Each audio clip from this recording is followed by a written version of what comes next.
ঠাকুরগাঁওয়ের হরিপুর উপজেলায় সরকারি খাস জমিতে টিউবওয়েলের পাশে জোরপূর্বক কাঁচা টয়লেট নির্মাণে বাধা দেয়ায় এক অসহায় নারীকে বিবস্ত্র করে শ্লীলতাহানি ও বেধড়ক মারধরের অভিযোগ উঠেছে। বুধবার উপজেলা নির্বাহী কর্মকর্তা বরাবর ভুক্তভোগী নারী একটি লিখিত অভিযোগ দায়ের করেছেন।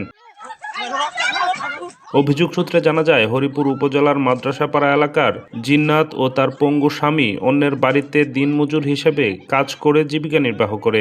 গত 21 জানুয়ারি অভিযুক্ত রহমত আলী এবং আব্দুল হালিম ওরফে ল্যাম দ্বারা ভুক্তভোগী জিন্নাতের ব্যবহৃত টিউবওয়েলের ঠিক পাশেই সরকারি খাস জমিতে একটি কাঁচা টয়লেট নির্মাণ শুরু করে। পরে জিন্নাত সেখানে টয়লেট নির্মাণে বাধা দিলে অভিযুক্তরা নারীকে জাপটে ধরে বিবস্ত্র করে মাটিতে ফেলে দেয় এবং এলোপাথারি লাথি ও কিল ঘুষি মেরে শরীরের বিভিন্ন স্থানে জখম করে। জিন্নাতের চিৎকারে স্থানীয়রা এগিয়ে গিয়ে তাকে উদ্ধার করে। চলে যাওয়ার সময় হামলাকারীরা তাকে বিভিন্ন ধরনের প্রাণনাশের হুমকি দেয় বলেও অভিযোগে উল্লেখ রয়েছে।